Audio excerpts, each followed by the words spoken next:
Greetings. In this episode, I will talk about an interesting museum in former United States Air Base, the Atterbury-Bakalar Air Museum. An historical marker in front of the chapel of this air base notes the history of the site. The title of the marker, Atterbury Army Airfield. The locations in front of the chapel at Middle Road and Grissom Avenue, Atterbury Airfield, Columbus, in Bartholomew County, Indiana. The marker text side 1. Construction began summer 1942 under Captain Stratton O. Hammond, who used broad authority over laborers, supplies, and railroad. Base in use in February 1943. More than 1,000 workers employed during construction. Base was over 2,000 acres, cost over $4 million, and included more than 100 buildings intended to be temporary. Side 2. World War II uses included training B-25, B-26, and glider pilots. By 1944, wounded from Europe received here for Wakeman Hospital. Wounded soldiers during the Korean War were also received here. Renamed 1954 to honor Lieutenant John McCullough. Base closed 1970. Original building made into a chapel. Restored and named for Women's Air Service pilot Jean Llewellyn Norbeck. 1990s. Task of organizing the mammoth project of constructing the airfields needed to train 70,000 pilots annually fell to General of the Army and General of the Air Force Henry Harley Hap Arnold. He moved the responsibility of building air bases from the overburdened Quartermaster Corps to the U.S. Army Corps of Engineers. The Army had no plan for any of the bases, only a set of guidelines that followed General Arnold's concept of Spartan simplicity for the bases. There would be no frills or creature comforts at these bases. The buildings would be simple lumber and tar construction. The buildings were quite cold in the winter and hot in the summer. The hangars were made of wood or concrete. The guidelines called for one secure hangar to hide the Norden bomb site, which was top secret. Atterbury's construction followed these guidelines during its construction. The United States, in the face of major war, needed a lot of air bases, and it needed them quickly. The site that Atterbury would occupy had been open cornfields. This land needed to be turned into a United States Army Air Base field as quickly as possible. One of the uses of this air base was to train pilots in flying the CG-4A glider. These gliders were used to transport both troops and cargo. The glider was constructed with a wooden frame and covered with fabric and metal. The first testing of these gliders took place in 1942. The military eventually ordered about 12,000 of these aircraft. The crew consisted of a pilot and co-pilot. The glider could transport 13 soldiers, their equipment, a jeep, truck, or a 75 millimeter Hauser. During the C-46 or C-47 aircraft usually towed these gliders. They were first deployed during the July 7, 1943 invasion of Sicily. They also found use during the D-Day invasion as well as other offensive operations in Europe. These gliders were generally used once and destroyed after they landed. The gliders were 48 feet long with a wingspan of 83 feet. Joe and Glenn Group built the scale model and display in the museum. C-46/47. These were twin-engine transport planes and used during World War II as troop transport, paratroop transport for towing gliders and carrying military cargo. The base derives its name from General William W. Atterbury. General Atterbury lived from January the 31st, 1866 until September the 20th, 1935. The son of John Guest and Catherine Learned Jones Atterbury, William was native to New Albany, Indiana. After graduating from Yale University's Sheffield Scientific School in 1886 with a Ph. degree, Atterbury began work as a Pennsylvania railroad shops in Altoona, Pennsylvania. He progressed through the management ranks, becoming vice president in charge of transportation in 1909. In 1916, he became president of the American Railway Association.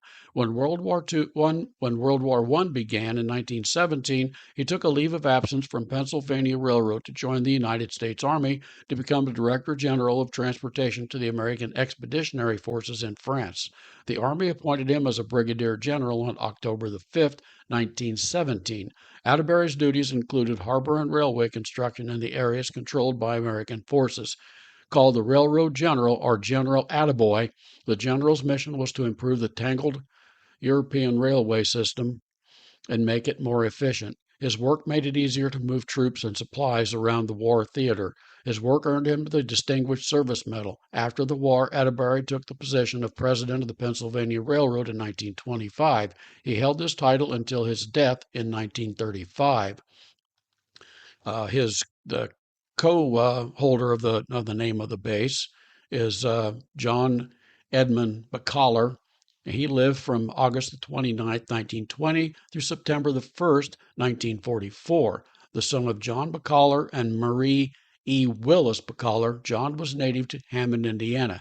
After graduating from Hammond High School, he attended the University of Idaho. Upon graduation, he received a job as electrician at the E.I. DuPont Nemours Company and Griselli Chemical Department.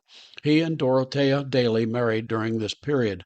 After World War II broke out, he enlisted in January 1942. He received his basic training at the Ryan School of Aeronautics at San Diego, California. Upon completion of this training, he transferred to Mather Field, California for more training. In October 1942, he received a lieutenant's commission and his wings. He became an officer instructor at Luke Field in Arizona.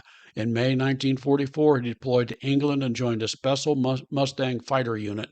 On August 16, 1944, Bakalar was flying a mission in his P-51 fighter with the 353rd Fighter Squadron, 354th Fighter Group, 9th Air Force. The squadron was participating in a controlled sweep of German aircraft over enemy territory. Seeing a numerically superior enemy formation, he dived in to attack and became separated from his unit. Several enemy aircraft surrounded him. However, he engaged one at a time, destroying 3 before escaping. His action earned him the Distinguished Service Cross. On September the 1st, 1944, he was shot down and killed in action. His remains were interred in Brittany American Cemetery and Memorial, St. James, Department de la Manche Base, Normandy, France. Jean L. Norbeck, who the hall is named after, uh, was born November the 14th, 1912, and she lived until October the 16th, 1944. The daughter of Darcy E. Llewellyn and Mame Emmons Whitaker, Jean was native to Columbus, Indiana. She attended Columbus High School, graduating in 1929. In high school, she took the flying classes and was a high school yearbook editor, as well as active in the Dramatic Club, the Science Club, and Honor Society. She attended Washington State University, from which she graduated in 1933. In college, she also displayed an interest in aviation and was elected as Reserve Officer Training Corps sponsor. Upon graduation, she was employed by the chief surgeon of the Grand Coulee Dam project in Washington State. During this time, she met Edward Norbeck. The couple married in Hawaii on September the 22nd, 1940. After the Japanese attack on Pearl Harbor on December the 7th, 1941, she and her husband served as air raid wardens. Their home was just a short distance from the attack. Edward took a job working with the United States Army Intelligence Service, and Jean returned to Columbus. Wanting to use her flying skills, Jean took additional training at the Dallas Aviation School and Roscoe Turner Aviation School. After completion, she applied to the Women Air Force Service Pilots, also known as WASPs. During her training, she was promoted to group commander of her training class. She became one of 1,047 women flyers at her graduation on April the 15th, 1944, and gaining her WASP wings. She was assigned to a special WASP officers training course and went to Orlando, Florida for more training. On May the 16th, 1944, she reported for duty as a test pilot at Shaw Field, Sumter, North Carolina. She was assigned as a pilot to test aircraft that had been redlined. These airplanes had problems that needed to be fixed. It was her job to fly the airplane, note the problems, and write a report. On October the 16th, 1944, she and her friend Maribel Lydell Arduego received assignments to test 2 B-10 trainers. The friends tossed a coin to determine which would test which plane. The one Jean took had a reported structural problem. After taking flight, Jean noticed that there was a problem with the wing. As she turned to return to the base, the aircraft unexpectedly rolled and went into a spin from which she could not recover. The plane crashed upside down, killing her instantly. After her death, she was interred at Garland Brook Cemetery, Columbus, Bartholomew County, Indiana. The base was also used to train pilots that would fly the B-25 bomber, which was a medium bomber. A medium bomber's design was to fly the medium-sized bomb loads with medium range. Pilots that flew the B-26 bomber also trained here. This was another medium bomber. Both were developed in 1941 and saw extensive use in World War II. The Atterbury-Bakalar Air Museum preserves the memory and history of this airfield. Located on site, the museum is a treasure trove of memorabilia, history, and exhibits covering the Army Airfield and Bakalar Air Base. The Atterbury-Bakalar Air Museum is located near the control tower across the street from the F-4C Phantom jet fighter static display at the Columbus, Indiana Municipal Airport. This is the former location of the Atterbury Airfield and Bakalar Air Force Base. The museum is just a few steps from the ramp and control tower. Small but intense museum contains a plethora of models, artifacts, and photos relating to the history of Bakalar Air Base and Army Air Camp. You can easily spend a couple of hours browsing the displays and the models. Find the Atterbury-Bakalar Air Museum at 4742 Ray Bull Boulevard, Columbus, Indiana, 47203. The phone is 812-372-4356. The web is www.atterbury-bakalarairmuseum.org. Find out more information about the Atterbury-Bakalar Air Museum as well as many other destinations in South Central Indiana in my book, South Central Indiana Day Trips. The book includes many road trips in the region, including state and local parks, wineries, and breweries, museums, and historic sites. I have also included a complete listing of historical markers installed by the Indiana History Bureau.